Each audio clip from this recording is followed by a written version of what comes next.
Hello, chemists. It is me again. We're going to be talking about Hess's law. Hess's law is the final topic for this chapter. Hess's law is a thing that we can use to calculate energy changes. It refers to the first law of thermodynamics, that energy can be converted from one form to another, but it cannot be created or destroyed. We're going to use that to see how to make some molecules.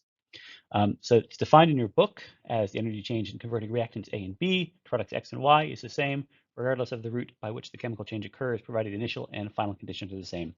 It's a bit wordy, it's a bit much. I prefer the definition, the energy change in a chemical reaction is independent of the pathway taken so long as the conditions remain the same. I think that gets across the same thing in a way that makes a lot more sense. Basically, it doesn't matter how you make a molecule, it's going to take the same amount of energy if you're doing it under the same conditions. Okay, so it is this expression, which you've seen before, delta RH reaction equals sum of delta RH of the products minus the sum of the delta RH of the reactants. And it was invented by this guy, Germain Henri Hess, about whom I know very little, so sorry. And you will be familiar with this equation here, but we are going to go into a little bit more detail with it. You will have done stuff like this before, where you use some stuff you know, in this case, the combustion of graphite and carbon and the formation of carbon dioxide to work out the energy of the combustion of graphite into carbon monoxide, sorry, formation of carbon monoxide. Yeah, so this is a graphical representation of it, the formation of carbon dioxide. The energy that it takes to form carbon dioxide is the same as the energy it takes to add one oxygen to carbon and then a second oxygen to that carbon dioxide. Basically, to go from graphite and O2 to CO2 is the same as to go from graphite and O2 to CO, and then from that to CO2. Just two steps or one. And you've solved stuff like this before. You rearrange and you cancel stuff out. So far, so familiar. What we are doing that is new with Hess's law is sometimes they don't give you the equations for the formation. They just tell you, as in this example, the delta CH for graphite is negative 393 kilojoules per mole, and they still want you to find something you don't know. In this case, the thing you need to look at very carefully is the little letter here. In this case, it is a C.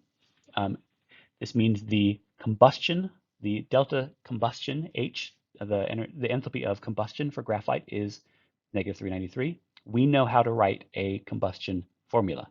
Formula is 1 mole of the substance that you're combusting combined with however many moles of oxygen required produces carbon dioxide and water.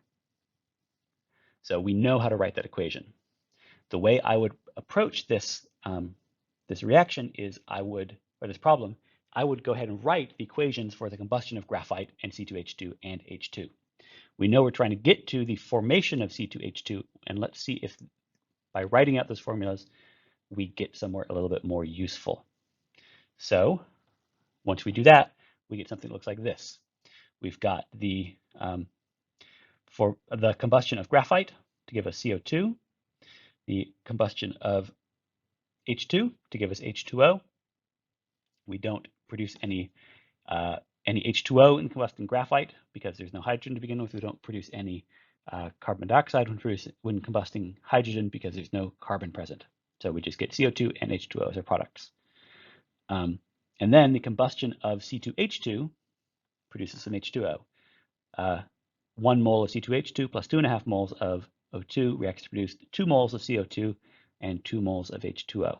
And we've got our enthalpies over there on the side. So again, we were using our knowledge of how to write equations for enthalpy of combustion. You will also know how to write enthalpy of formation equations. You will need both of them. Okay, so now we rearrange. Now we're somewhere we are familiar with. We are trying to get to 2C plus H2 reacts to produce C2H2. So we know we want graphite and H2 on the left and C2H2 on the right.